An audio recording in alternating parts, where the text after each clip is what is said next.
नवी मुंबई महानगरपालिकेच्या मालकीच्या मोरबे धरण प्रकल्प क्षेत्राची पाहणी आयुक्त डॉक्टर कैलास शिंदे यांनी केली।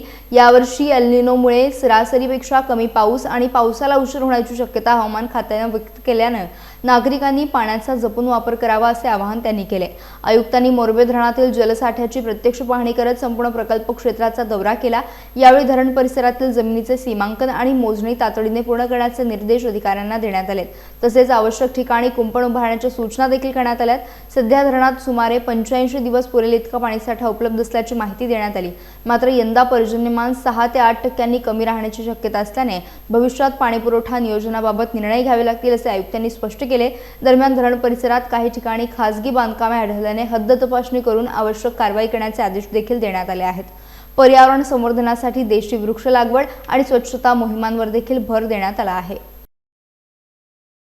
सगळ्यांना माहिती आहे की नवी मुंबईच्या मोरबे धरण आपण पाणी पुरवठा होतो।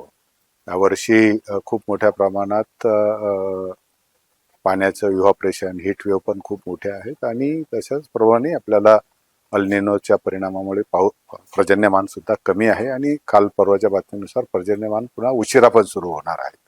हा एक हेतू होता की नेमकं पाण्याची काय स्थिती आहे हे बघणे, आणि दुसरा जो आहे की धरणाच्या परिसरामध्ये खूप मोठ्या प्रमाणात खाजगी बांधकामं सुद्धा ठिकठिकाणी यायला लागलेली आहेत। जरी ती बहुतांश बांधकामं ही सर्व क्षेत्राच्या बाहेर असली तरीही त्याचाही धोका भविष्य काळामध्ये धरणाच्या पाण्याला होऊ शकतो। त्यामुळे मी आज पूर्ण सकाळी 7 वाजल्यापासून आता जवळजवळ आपण 12-12:30 वाजलेत, तर धरणाच्या दोन्ही बाजू, एक बाजूने जवळजवळ आपण 11 किलोमीटर आहे, दुसऱ्या बाजूने जवळजवळ आपण 7-7.5 किलोमीटर आहे, उंबरनेवाडी, पिरकटवाडी, आणि त्या बाजूने पण आपण आंबेवाडीपर्यंत पूर्ण परिसर आज बघितला। आणि याच्यामध्ये एक लक्षात आलं की ठिकठिकाणी जो काही आपल्याला अडचणी दिसतात, तर त्याच्यामुळे मी आज माझ्याबरोबर सर्व अधिकारी होते।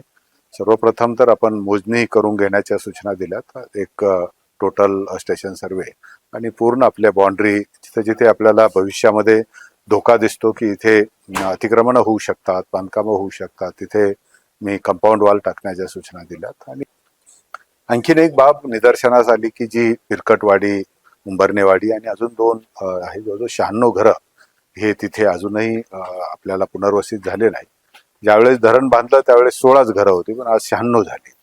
तर त्यांच्याकडे सुद्धा त्यांचे जे नागरी समस्या आहेत, तिथं पिण्याचं पाणी आहे, वीज आहे, त्यांना दवाखानाचा भाग आहे, आणि जाण्या येण्याचा मुख्य ते रस्ता आहे हा सगळा वन विभागाच्या क्षेत्रामधून जातो। तर त्यामुळे त्यांच्याबाबतही ज्यावेळेस पुनर्वसनाचा मुद्दा आलेला होता, तर खालच्या क्षेत्रामध्ये पुनर्वसन करता येईल का, हाही बाब मी तपासायला सांगितली, आणि त्याही बाबत आम्ही महानगरपालिकेपुढे योग्य तो निर्णय घेतला जाईल।